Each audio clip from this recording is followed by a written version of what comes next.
I've learned more about who God is in seasons of turmoil than seasons of triumph. The dedication that I have, the relationship, the deep relationship that I have with God was born in and through adversity. I know that I know that I know that I know that I know that He is real because of how He showed up in the dark in desperate times. I'm not saying that I don't know Him in prosperity, in success, in promotion. I do. And I am very grateful for those seasons. I happen to be enjoying one of those seasons today.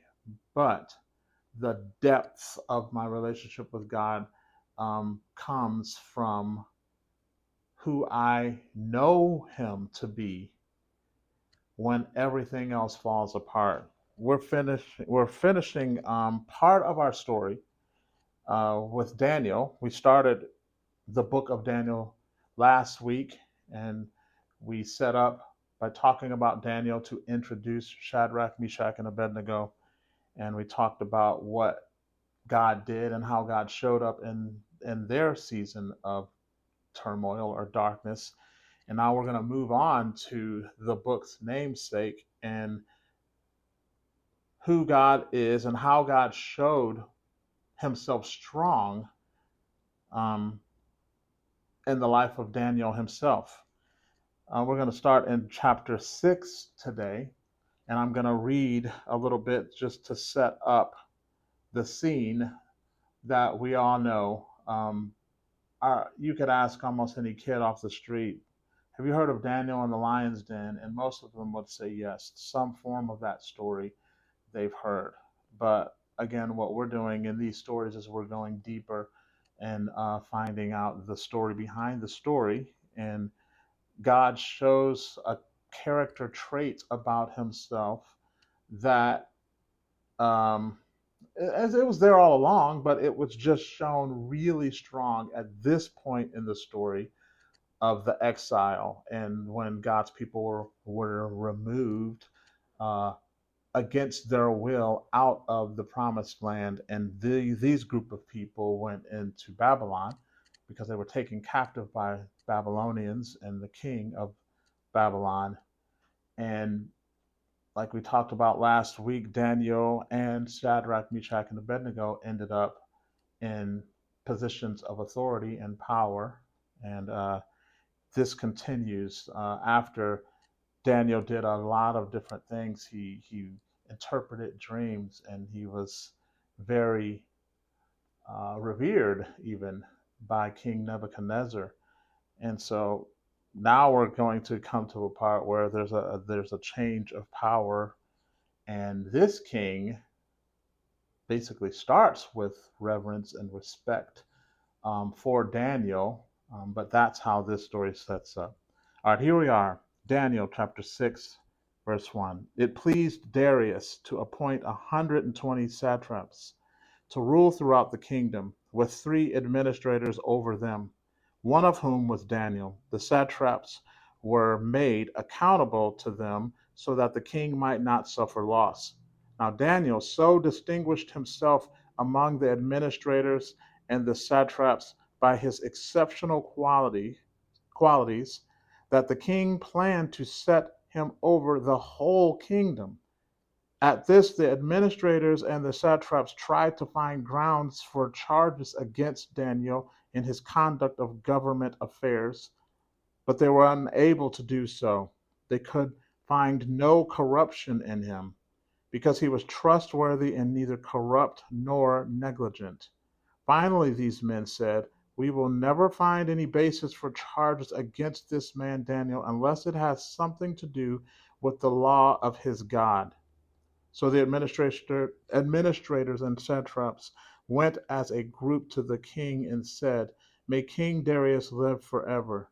The royal administrators, prefects, satraps, advisors, and governors have all agreed that the king should issue an edict and enforce the decree that anyone who prays to any god or human being during the next 30 days, except to you, your majesty, shall be thrown into the lion's den. Now, your majesty, issue the decree and put it in writing so that it cannot be altered, in accordance with the law of the Medes and Persians, which cannot be repealed. So King Darius put the decree in writing. Now then, Daniel learned that the decree had been published. He went home to his upstairs room where the windows opened toward Jerusalem. 3 times a day he got down on his knees and prayed, giving thanks to his God, just as he had done before. Then these men went as a group and found Daniel praying and asking God for help. So they went to the king and spoke to him about his royal decree. Did you not publish a decree that during the next 30 days, anyone who prays to any god or human being except to you, your majesty, would be thrown into the lion's den? The king answered, the decree stands in accordance with the law of the Medes and Persians, which cannot be repealed. Then they said to the king, Daniel, who is one of the exiles from Judah, pays no attention to you, your majesty, or to the decree you put in writing. He still prays 3 times a day. When the king heard this, he was greatly distressed. He was determined to rescue Daniel and made every effort until sundown to save him. Then the men went as a group to King Darius and said to him, Remember, your majesty, that according to the law of the Medes and Persians, no decree or edict that the king issues can be changed. So the king gave the order, and they brought Daniel and threw him into the lion's den. The king said to Daniel, May your God, whom you serve, continually rescue you. A stone was brought and placed over the mouth of the den, and the king sealed it with his own signet ring and with the rings of his nobles, so that Daniel's situation may not be changed. Then the king returned to his palace and spent the night without eating and without any entertainment being brought to him, and he could not sleep. At the first light of dawn, the king got up and hurried to the lion's den. When he came near the den, he called to Daniel in an anguished voice, Daniel, servant of the living God, has your God, whom you serve continually, been able to rescue you from the lions? Daniel answered, May the king live forever. My God sent his angel, and he shut the mouths of the lions. They have not hurt me, because I was found innocent in his sight, nor have I done any wrong before you, your majesty. The king was overjoyed and gave orders to lift Daniel out of the den. And when Daniel was lifted from the den, no wound was found on him, because he had trusted in his God. At the king's command, the men who had falsely accused Daniel were brought in and thrown into the lion's den, along with their wives and children. And before they reached the floor of the den, the lions overpowered them and crushed all their bones. Then King Darius wrote to all the nations and people of every language in all the earth, May you prosper greatly. I issue a decree that in every part of my kingdom, people must fear and reverence the God of Daniel. For he is the living God, and he endures forever. His kingdom will not be destroyed, his dominion will never end. He rescues and he saves, he performs signs and wonders in the heavens of on the earth. He has rescued Daniel from the power of the lions. So Daniel prospered during the reign of Darius and the reign of Cyrus the Persian. Wow. What is that? What does that show us? It shows us 2 things that we'll point out. It shows us the dedication and the reverence and the respect for God by Daniel, in that once he found out that this decree had come about, what's the first thing he does? He goes home, goes upstairs, windows wide open, 3 times a day, visible to anyone who wants to see. He bows down and he prays to God and thanks God, unashamed, unmoved by this decree. He was willing to face any consequence that came with it, but he was not going to let his faith be shaken. The same way Shadrach, Meshach, and Abednego had done. He was willing to give up his life to serve God. That's one of the first thing that we'll point out that we learned from this story, the character of Daniel, and it was great. They couldn't find anything wrong with him. He did no wrong to the king, to anybody else. He was an upright man, and they had to create a situation to get him in trouble. So we learned that. And the thing that I want to pinpoint that we learn about God in this whole book of the Bible, in this whole portion of the story here, because they were now in captivity, they were now in exile, they were now in a season of paying the price for their wrongs and worshiping of other gods. What I want to point out here is that God used voices, different voices in this season to declare how great he is. And you wouldn't have thought that these would be the voices that declared that the loudest. But these men that declared that, and it had so much power and weight, is because they had power and weight. But God used this situation 3 times in this book. 2 different men, 2 of them King Nebuchadnezzar, and one of them this King Darius. And so they declared loudly how powerful this God was. And they had the power and the authority to shout it from the rooftops and demand that this God will be respected or else. No one else in that kingdom, in that time in history, could do that. God struggled for generations with his people to get them to understand who he was and how powerful and how sovereign he was and how he was powerful, more powerful than any army, any king. It should have been obvious to the children of Israel that their God was God, but they still wavered.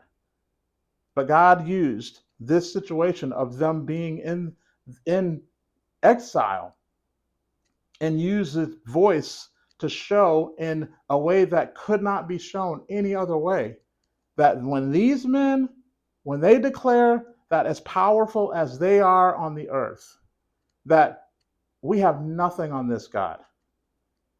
What he can do, we can't touch. Their God is God. And I demand that no one say anything against this God. That is God's sovereignty, and that is God showing, almost showing off that even when it seemed like all was lost, all control had been lost, that God, they were on their own. They felt that God had abandoned them. But even in this situation, 3 times, King Nebuchadnezzar, when Daniel first interpreted the dreams that none of the other people could interpret, and in that situation, I want to read those real fast. Then King Nebuchadnezzar fell prostrate before Daniel and paid him honor and ordered that an offering and increase be presented to him. The king said to Daniel, "Surely your God is the God of gods and the Lord of kings and a revealer of mysteries, for you were able to reveal this mystery." Then the king placed Daniel in a high position and lavished many gifts on him. He made him ruler over the entire province of Babylon and placed him in charge of all its wise men. That's the first time in this season God used a new voice to declare how good he is. And then at the end of chapter 3, With Shadrach, Meshach, and Abednego, the same thing. Then Nebuchadnezzar said, Praise be to the God of Shadrach, Meshach, and Abednego, who has sent his angel and rescued his servants. They trusted in him and defied the king's command and were willing to give up their lives rather than serve or worship any god except their own God. Therefore, I decree that the people of any nation or language who say anything against the God of Shadrach, Meshach, and Abednego be cut into pieces and their houses be turned into piles of rubble. For no other God can save in this way. Then the king promoted Shadrach, Meshach, and Abednego in the province of Babylon. And then the third time, we just read it, but I'm going to read just that last part one more time. Then King Darius wrote to all the nations and peoples of every language in all the earth, May you prosper greatly. I issue a decree that in every part of my kingdom, people must fear and reverence the God of Daniel, for he is a living God and endures forever. His kingdom will not be destroyed, his dominion will never end. He rescues and he saves, he performs signs and wonders in the heavens and on the earth. He has rescued Daniel from the power of the lions. So Daniel prospered during the reign of Darius and the reign of Cyrus the Persian. That's three times that the most powerful men of those times declared that God is powerful and more powerful than them. What does that tell us about who we serve today? That he is sovereign, no matter how bad things get, no matter how ugly, how painful things get, he is all powerful. And there is no force on this earth, on heaven, on earth, or anywhere in this universe that's more powerful than God. God is powerful, and he loves you and me. At this point in the story, Jesus hadn't come and hadn't died for all of our sins, but that God is the same. The God that rose Jesus from the dead, the God that rose Lazarus from the dead, is the God that shut the mouths of those lions, is the God that made it to where the fiery furnace did not even singe Shadrach, Meshach, and Abednego. God is sovereign. He is powerful. And I want to end this uh, talking about a psalm. And the thing about the Psalms is they were written over 1,000 year period, but they were gathered and put together just after the children of Israel went back into the land when they ended exile. And before I get to that, let me point out that Daniel, at the end of his life, he was frustrated because he remembered that Jeremiah had prophesied that it would be 70 years before they would be able to go back. And at that point, most of his life was spent in exile. Even though he was uh, taken care of and promoted to power and he lived in royalty, um, he still longed for the day when they would leave this land and go back home. And he died longing for that. He didn't get to see that, but he didn't understand that a lot of what he was longing for was to happen with Jesus, with Jesus being able to pave the way for us to really leave exile and someday all of us really go home. the ultimate longing. And all of us here today have that same longing. We are waiting for to go home. No matter what God does in our lives, even the good things, no matter how blessed we are, no matter how much we love our family, we long for the day when we go home, when we go to our final home, which is heaven with God. And like I said, now I want to end with this psalm that all of us know. And again, just like I talked about last week with these songs or these prayers that we've all prayed for ourselves, I hope that there is deeper meaning in this psalm because of the depth of these stories that we don't think about all the time. And it's Psalm 23. And I want you to think about these words in relation to the God that showed up in that lion's den, the angel that showed up in that lion's den. But it's God's work that the angel showed up there. And the fourth man that showed up in the fiery furnace. I want you to think about these people that had to go through this, and then they were finally able to go back into the promised land. And they assembled these words from all these different places, and they all took on deeper meaning now. And so I just want to end this. I just want to say it as a prayer, really. And I want you to think about Daniel. I want you to think about Shadrach, Meshach, and Abednego. And then I want you to think about you in the hardest times of your life, past and present. And hopefully that will make way for you to remember it faster in the process in the future. It says Psalm 23, the Lord is my shepherd. I shall not want. He maketh me to lie down in green pastures. He leadeth me beside the still waters. He restoreth my soul. He leadeth me in the paths of righteousness for his name's sake. Yea, though I walk through the valley of the shadow of death, I will fear no evil, for thou art with me. Thy rod and thy staff, they comfort me. Thou prepared a table before me in the presence of mine enemies.